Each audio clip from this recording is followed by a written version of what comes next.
This is the Fright Before Christmas. Get in touch now. Email us at studio@hcrfm.co.uk. Paul Sinclair, how are you? I'm great, thank you, Paul. And it's good to be here again. I think this is third time, isn't it? It is, third year in a row, and you're a popular guest. What can I say? Well, thank you. I think, I don't know what I'm doing, but must be doing something right. Well, I think that's the thing, is that you do seem to know what you're doing, because you're doing all the right stuff. You've made some excellent documentaries this year. We were watching one the other day called The Bempton Phenomenon, and funnily enough, you texted me just as I was watching it, so I sent you a picture of it and scared you half to death. And so it's good stuff. I mean, what else have you got in the works as far as documentaries are concerned? As far as documentaries are concerned, and Chris Turner, who's worked with me on that documentary, he's put the documentary together. I can't take credit for putting it together, although I've done some of the filming for Bringing Down the Light, which we released this year. And this coming year, early into the year, we've got quite a few first-hand witnesses to some new accounts that we will be putting into the documentary. We have a title for it. It's called The Supraliminal. Wow. Okay. If nobody's ever heard of what it means, it does actually mean beyond consciousness, or above the realms of consciousness, or the threshold. So I think it's a fitting title for the subject that we're sort of all immersed in.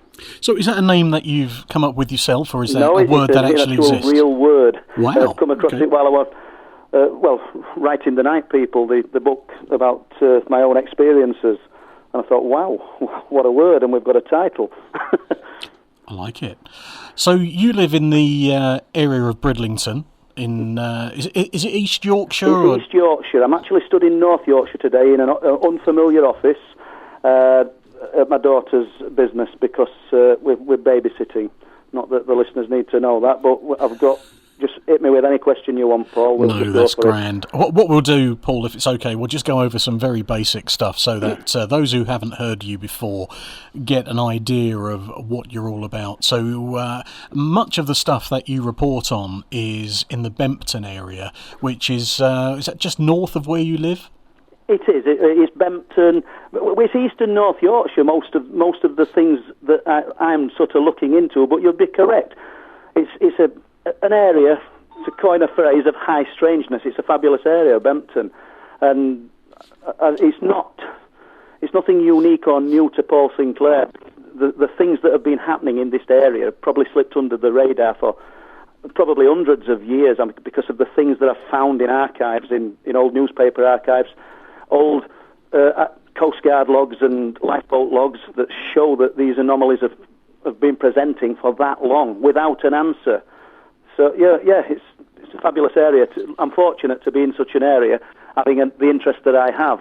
And it's not just aerial phenomena that seems to go back in time either. I think certain areas around there are known for werewolf sightings as well. That's correct. Probably about half a mile from where I'm actually sat now, in Flixton, there's the stories that go back, once again, decades and decades, hundreds of years, of the Flixton werewolf. Yeah. I'm keen to say that I never actually thought, people would get sick of me saying this, that I'd ever researched such a thing, because it's not something I thought could possibly exist. But after you've spoken to first-hand witnesses, all from different walks of life, who all claim to have seen something resembling a werewolf, for want of a better word, and a point of reference would be something from a horror film, you have to start thinking, is there some truth to this? And they're fabulous accounts, good witnesses, not just a group of people that have got together and they're shining torches around in the woodland, imagining that they're seeing things and mistaking the eyeshine of foxes and deer. People are actually seeing something highly unusual. It is an area that seems to present with more than its fair share of phenomena as well. I don't know whether that's because people are more attuned and pick up on it more than they do down south. I don't know, but do you think that particular area is in some way more special? I think there's places like that probably all over the UK. Maybe area's been highlighted because I'm such an avid researcher. You know what I mean? That could be the reason. I've termed these areas, not just particularly East and North Yorkshire, multi-phenomena areas, Paul, because we don't just have sightings of UFOs, objects unidentified objects or light forms, which is what you touched on earlier, the ILF UFO website, which was intelligent light forms.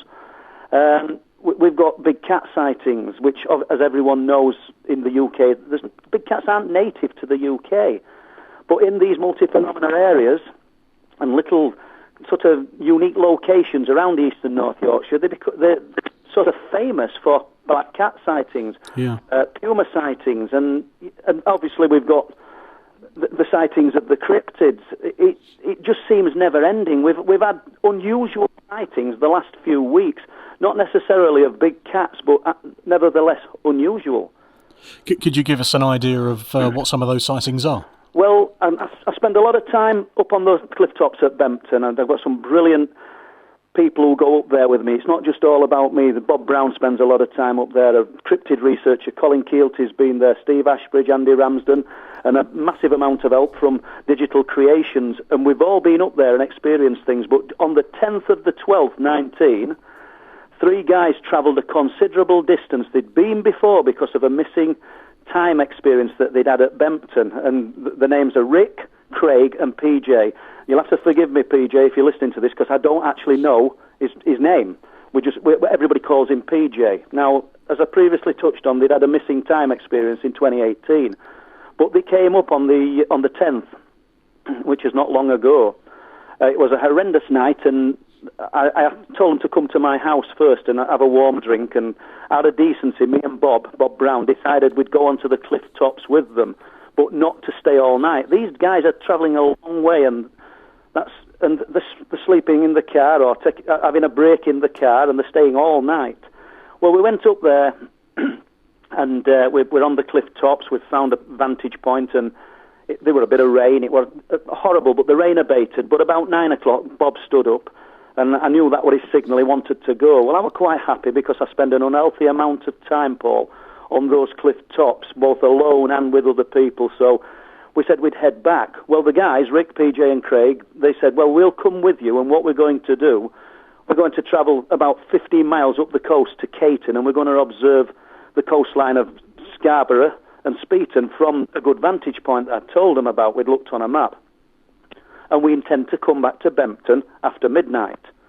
So they walked along with us, and we got to the man-made path that leads up to the RSPB, the bird sanctuary, an asphalt path. And we was about halfway up the path, and probably 100 yards from us, in a small strip of, I'm not even going to call it woodland, just a hedgerow, a monstrous electrical red flash punched up from the ground. Are you getting this, Paul? Can you hear me okay? Well, I'm with you, mate. I'm just listening. I heard a click online. I didn't know whether we'd got disconnected. The noise. There's some noise at your end. It's a bit crackly, but I don't know whether that's weather or whether your phone's being tapped again. Oh, I don't. I'm not that paranoid. I don't think I'm that important. But this light was more maroon than sort of your typical red. Very bright. It was the shape of a kite. Now, what's good about this, there was 5 of us there on the path. 4 of us saw it. PJ didn't. He must have been looking in other direction. We all agree it came up from the ground. Now, is this UFO-related, cryptid-related? No. But it is an example of something highly unusual happening in that area. It looked to be probably about, 10 foot wide and 20 foot deep, and it filled the area of trees. I could see a black bar inside it, and I did speak to Craig tonight, actually, and I asked him if he said he could see anything, and he said that he thought he could see sort of dark striations inside this light. Well, it punched into life for about a second, and then just simmered down, a bit like lightning would in a cloud. Now, we were only 100 yards from this, and for the listeners who won't be familiar with the area, we need to stress that it's absolutely devoid of anybody. It's desolate. There's no street lights. There's no access for cars, apart from the RSPB car park, which is nowhere near that. So we went straight to the area. We searched it. Powerful lights, nothing. Just one example of an unusual sighting. Now, I think it was August of this year, August the 7th to be exact, a police officer was up on those cliff tops who was becoming Are you there, Paul? Okay, we've lost Paul for a moment, and we'll try and get him back, so bear with us, and let's get the microphones open for a second. Well, it's never suspicious when that happens, is it? You suddenly talk about his phone line being tapped and he gets cut off. And Paul, that doesn't make you feel a little bit paranoid at all, does it? Well, I don't know what happened there, but we're back. I was talking, and I don't know what point we got to. I think I was talking about a police officer side. You were, just after you said about the police officer, we got cut off. Right. Do you want me to carry on? Yeah, if you would, please. Well, this guy has an avid interest in the unexplained, I think from an experience whilst working as a police officer, and obviously I don't think he's talked about it to many people, particularly not at work, but once again, he'd travelled from quite a distance. He'd been up to the cliff tops at Bempton and Speetons several times before contacting me. And I think it was the third time that he went up there, he had a strange experience. And his initial email, I can remember what it said. It said, "It is with some trepidation that I'm contacting you. I think in view of his job and the fear that his identity could get divulged, but it won't do."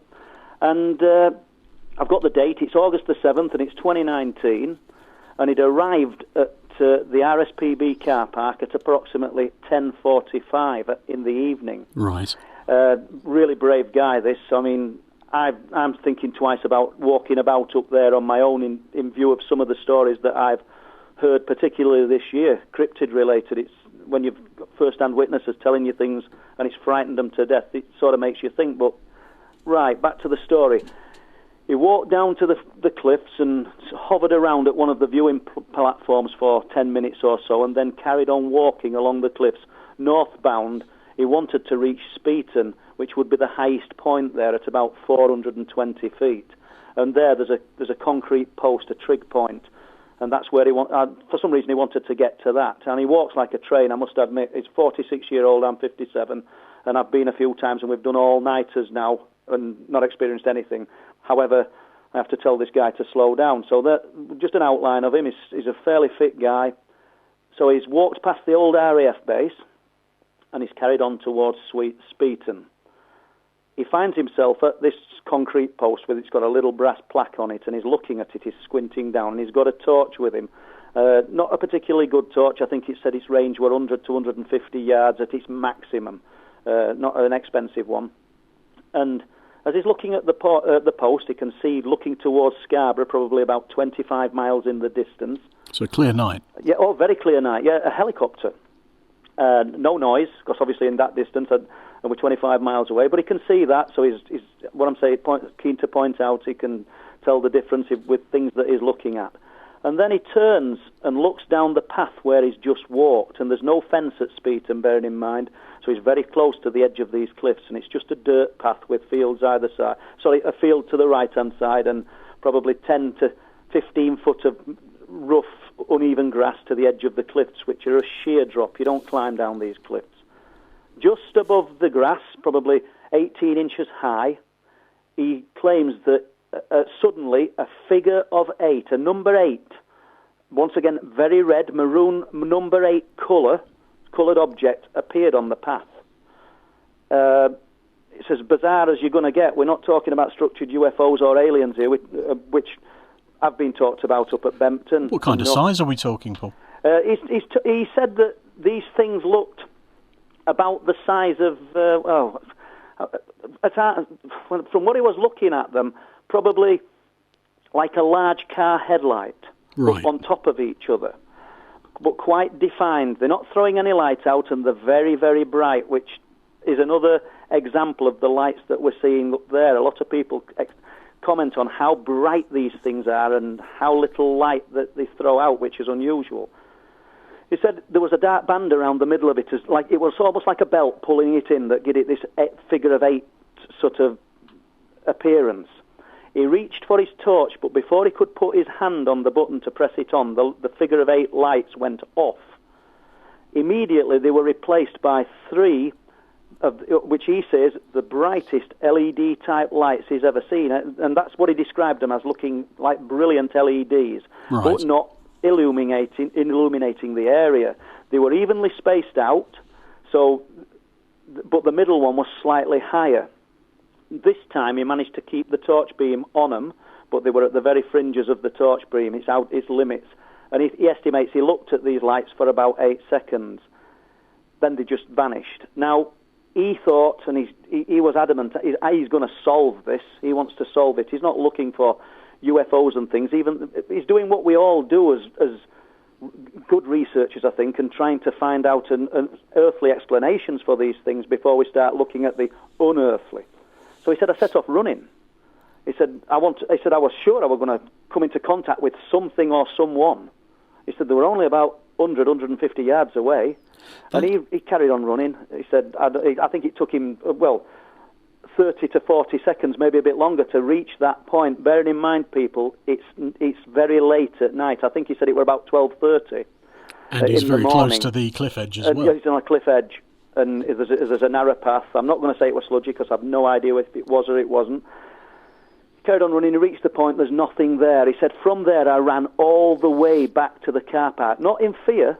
He genuinely wanted to bump into somebody or something. He was absolutely perplexed. And he got back to the car park, I think, about 10 to 1. Nothing there. Jumped in his car and then sent me the email. We've since met 2 times up there. He's been up there once while I've been up, and it weren't an arranged meet, and we've spent all night up on those cliff tops. We've had one strange experience very close to where this kite-shaped light punched into life on the 10th with Rick and PJ and Craig. And it was nothing as such, but we were walking down the path once again. We'd literally just started the night, and above the abandoned RAF base, above the concrete buildings, which are just derelict shells with no windows or anything, cows use them to shelter in now. Yeah. An oblong blue-white light just lit up and switched off. We both stopped. We both said a few swear words, and his exact words were, "Do it again," and nothing happened. And that's his sighting. That's his experience up there. Nothing earth-shattering, I realise, but it's just an example of the unusualness of the area. It is. I've got a question for you, Paul. Yeah, fire away. In relation to, you were saying that he wasn't scared. Now, I think I would be. And, you go up on those cliffs often at night on your own. And we were having a conversation in the studio in the hour before you came on, and we were talking about how an area can freak you out a little bit. Do you ever sense any sense of foreboding up on those cliffs at all, ever? Well, not in the daytime, but in the night time. And I think we've got to be careful, Paul, that we don't let the stories influence how we feel, because obviously it's going to impact a little bit on us. There's a paratrooper on, I can't remember exact date, but early this year, I think it was February the 7th this year, were up there with another guy, and they were wild camping, and they claimed to have seen something resembling a werewolf. Now, we've got the recording of this guy. I think you've probably heard it. I think I have, yeah. And he's frightened. And is he the gentleman who has the tattoos on his neck? I just want to make sure. No, the guy who's got the tattoos on his neck is Tom Quinn. He's a trawlerman. Right, okay. This is a guy called Rob. I don't know if you want me to say his surname. I think I have that's said fine. it. But the point is, he's in contact with me every day. He's turned this guy's head upside down. He said, I've patrolled Bogside in Northern Ireland. I've been to Iraq.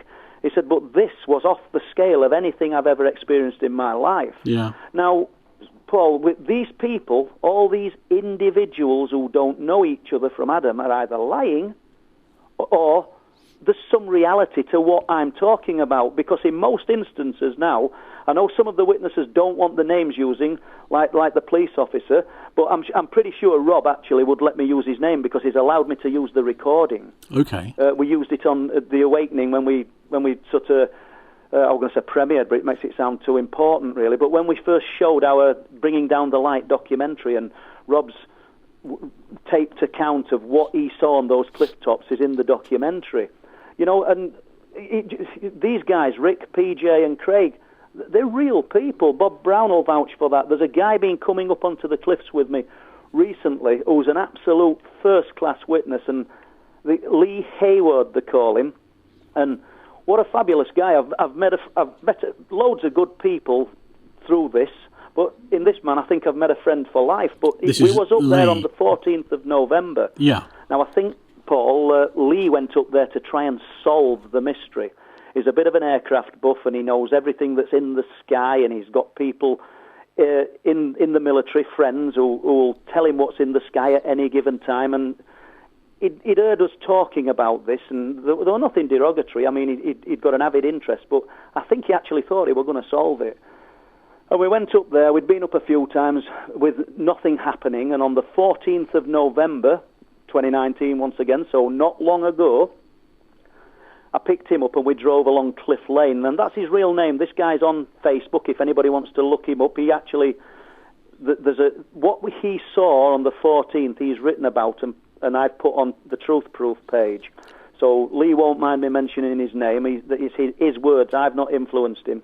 And this is how good he is. At 6:08 p.m., as we're driving along Cliff Lane, which is the lane that leads to the bird sanctuary and leads to the cliffs of Bempton and Flamborough and Buckton, remember that when you're going up this lane, you're not going nowhere else. The road leads nowhere. If you carried on, you'd end up in the North Sea. Yes. One solitary orange light lit up in the sky. Didn't fly from anywhere. It just appeared, came to life. It lasted approximately 3 seconds and then just switched off. Now, I saw it first, and I pointed it out to Lee. We're still in the car driving, and I said, that's an example of what we're calling the light forms. And he's looking at it, and he did for the few seconds, and sort of perplexed. 6:45 p.m., we're on the cliff tops. He estimates about 12 miles out to sea, and I wouldn't argue with him. Another one lit up for a few seconds. And I've got cameras on the cliff tops here, Paul, but there's that much moisture in the air, there's a towel over them. Okay. You can't... The camera's a few £1,000, but in the grand scheme of things, you need to be spending thousands and thousands and having batteries that will last for hours and hours. So I have to. Do you leave the camera out, or do you monitor it's out on a tripod, but I've got to take the towel off and flick it into life. Gotcha. Okay. So it's only lasting a few seconds and it's off. Then at 6:56, same position, two appear. Just switch on. There's no sound of aircraft. He's gone on. He's checked flight radar and various other things and spoke to people before he's come out to check what's in the air, because he genuinely, I'm repeating myself, wanted to solve the problem. Yeah. Switched off. Now we're looking out to sea and quite pleased that we're seeing this phenomena appearing, be it man-made, natural, or totally unexplained. It's happening. Now behind us, there's a hillside. Now I'll get to the story of the hillside from 1998, where the rock angler said he saw a spaceship land, his own words. Okay. I think I've told you about that once, I'm not sure, but behind us there's the hillside. Now I just looked behind me, Lee's looking as well, and probably 400 to 500 yards in front of us, lighting the ground up below us, three huge orange lights lit up in the form, if you picture three snooker balls, yeah. the formation, looking at them, the three as a triangle, over the hill. There was a big haze, a big orange haze around these lights, and the land below them was glowing. I picked the camera up on the tripod, swung it round, and this thing was imploding as I was doing it. Now, Lee got a better sighting of it than me because I was trying to get it on film. I'd have just loved to have got some frame captures to put my money where my mouth is, basically. The only thing I've got is a first-class witness who was with me, an independent, who saw this. So that's just another example of what's been seen. It does leave you speechless. Actually, I listen, and it's not just one person or a couple of people saying that they've seen things. This is a constant stream of people who witness things up there. Sometimes you're involved, sometimes you're not. Sometimes it's historical. Sometimes it's bang up to date, and it just leaves you without words, Paul. It's never ending, but I must stress to anybody listening here, I mean, anybody who wants to come up and look for themselves, yeah, by all means do, but there's 24 hours in a day, I always say this, and we're only there for a snapshot of it, so we're not seeing things all of the time. You're getting a pick of things, luckily, that have been seen, the 14th of November sighting, yes. The 10th of the 12th. Yeah, but earlier this year, a Flamborough resident who's lived in Flamborough, I think he told me, 16 years, and his name here is Dave Barker. It's not a made-up name. He lives in Flamborough. Great guy. Contacted me. Obviously, people contact you or me or any other researcher after they've had an experience that sort of tipped the head upside down a little bit. And he said on the 20th of March 2019, he didn't know the date the time, but we've found out now. I managed to sort of do a bit of digging and point him in the right direction, and we've got the exact date and time. He was driving home from Bridlington to Flamborough.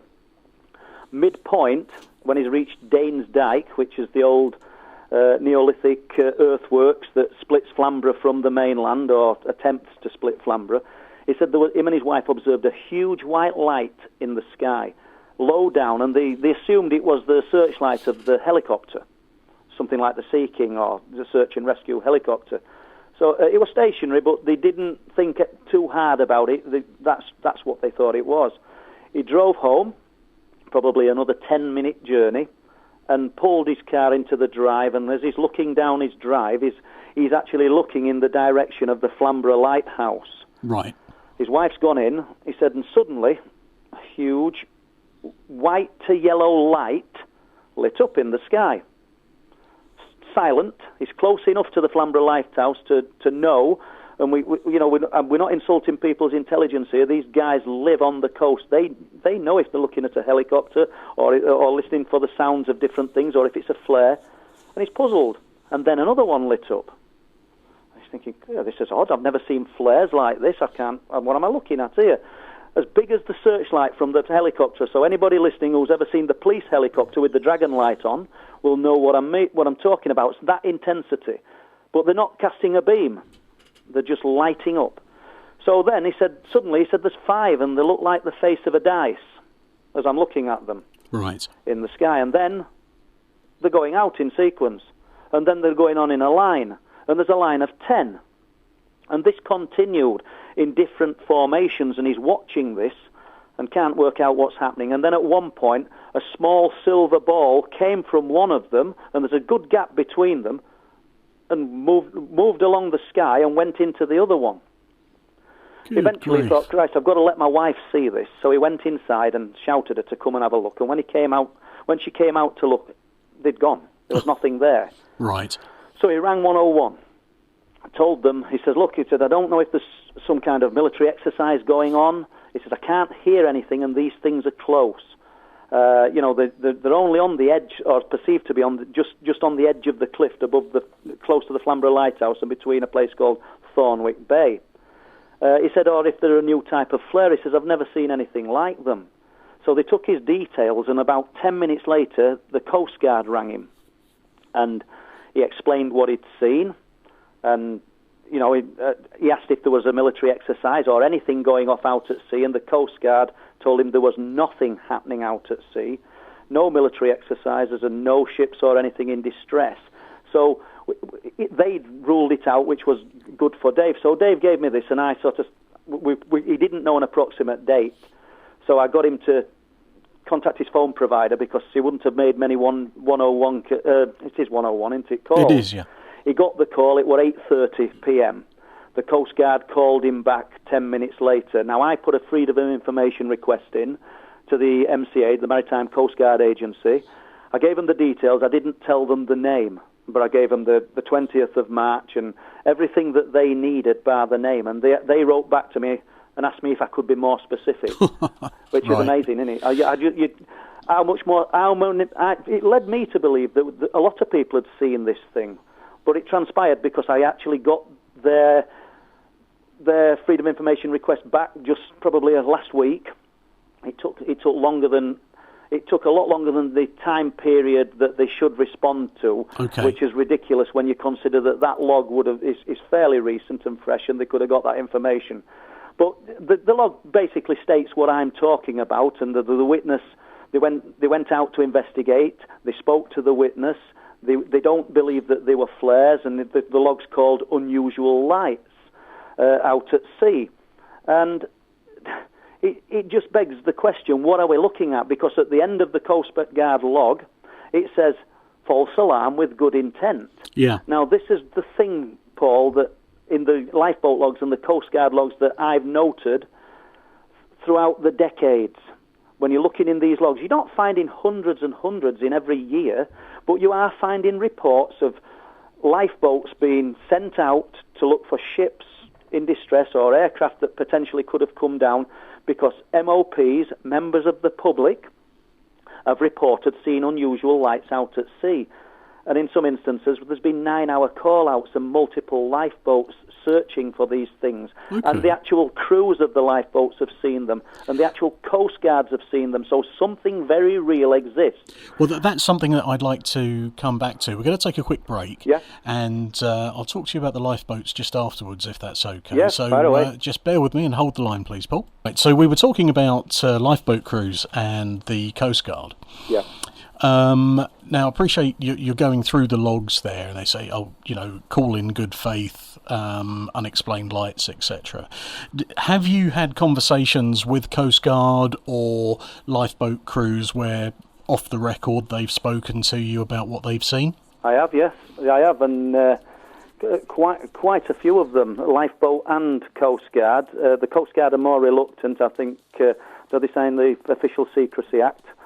That could be part of the reason. But, yeah, I've spoken to Coast Guards, and they say at times they've had glasses or binoculars on these lights as they're being reported and been looking out to them, looking out to see at these lights. And an unusual thing that one of them told me was, bearing in mind, as I've stressed it many times on the radio, from those cliff tops you're looking between 20 and 22 miles to the horizon, depending on where you are.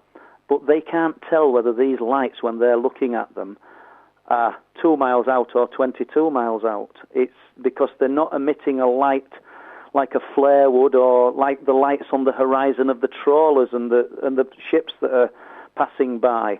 These things are just vibrant and bright, but there's, for want of a better word, they're in a bit of a world of their own because they're just doing what they want. And they're not flying in most instances, they're just switching on, punching into a multiple of 4 or 5 and switching off.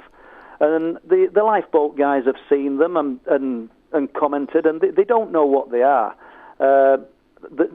These agencies are brilliant. Without doubt, they're fabulous agencies, both Coast Guard and Lifeboat, and they do a brilliant job. I don't think they're deliberately deceiving us, but we're actually talking about something, Paul, that existence is not acknowledged. Its existence is denied. Therefore, we can't put anything down in a Coast Guard or Maritime Coast or a lifeboat log other than false alarm with good intent. Yeah. But it's an insult to intelligence when these boats have been out looking for these ships in distress or potential downed aircraft, and nothing's ever found. We know in some instances, obviously, there's flares fired up, and there's a genuine call out, and that's the log reflects that. But in amongst these reports, for most years, for most decades, you've got these false alarms with good intent where people, lifeboat included, Coast Guard included, have all seen the phenomena. Yeah, it's real. And I think is there a reluctance, Paul, to put down in writing what they've seen to a great degree? I would think so. Yes. And I've also spoken to a Coast Guard. It's good. I don't know the exact wording that he gave me. But he said to me, "You will never, ever, ever find anything on a Coast Guard log." Now, this Coast Guard, I'll not reveal his name, but he's spent a lot of years in service. He's got an OBE. He said you'll never find anything relating to anything unexplained phenomena or UFO-type sighting ever. He says we are trained in on what not to say.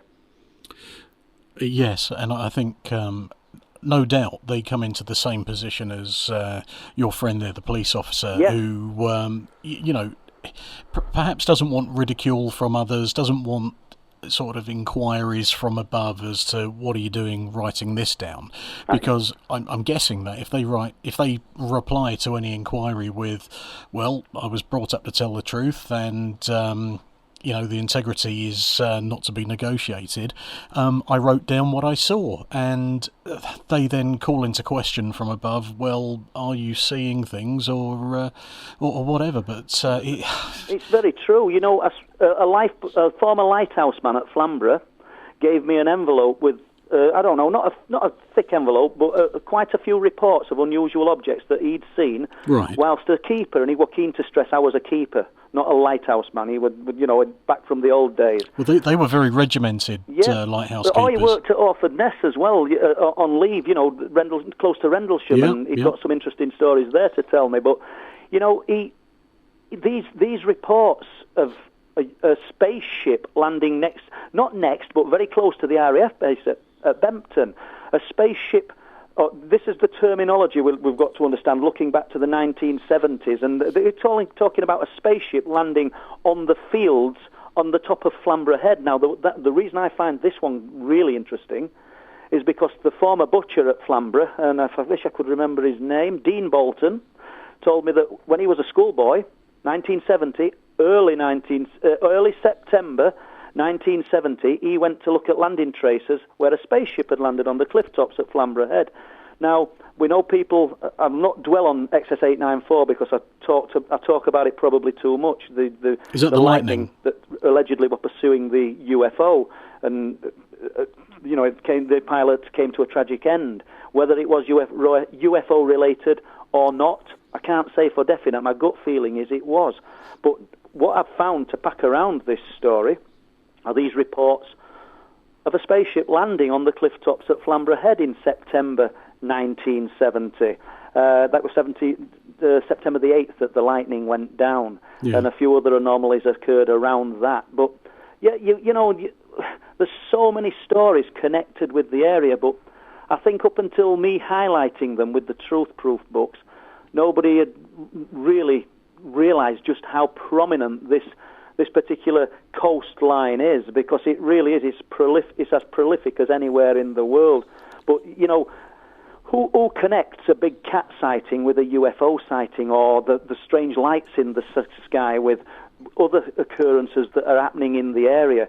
We have got no proof, Paul, that the cats are somehow connected to the UFOs any more than we've got the strange disappearances of people could be connected to any of these unexplained events that I'm talking about. The only key is the location. The location is the key. And these things are happening. I'd be the last person to say that I think A is responsible for B, but there's got to be some common thread or something that none of us are getting that is linking it all. No, indeed. And I think perhaps other people have an interest in it, even perhaps from a position of authority. You had those strange military trucks that were up there, not this year, was it? I think it was last year. They've been there this year, and they've been at a place called Aldborough down the coast this year, and I don't know why. Well, Aldborough is very close to my stomping grounds. I know Aldborough very well. Right. And, of course, that's just up the spit from Orford Ness, where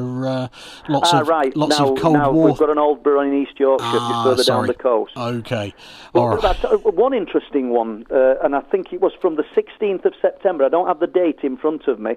I went on to this isn't paranormal as such, but I think it's intimidation. I went on to the cliff tops with Bob Brown, and we walked along the cliff tops, and probably 500 yards in the distance, not even that, there's a black Range Rover Vogue. Now, the pretty distinct shape of the Vogue, and it was a new one.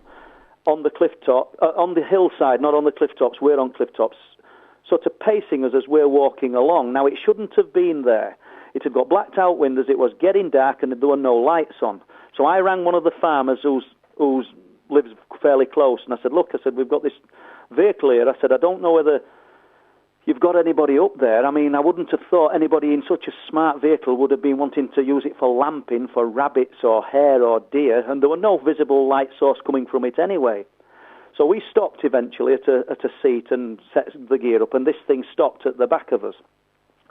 Not really intimidating at this point, and then at some point during, we were keeping an eye on it, it veered off and disappeared over the other side of the hill. The farmer told me no one was up there and nobody should have been.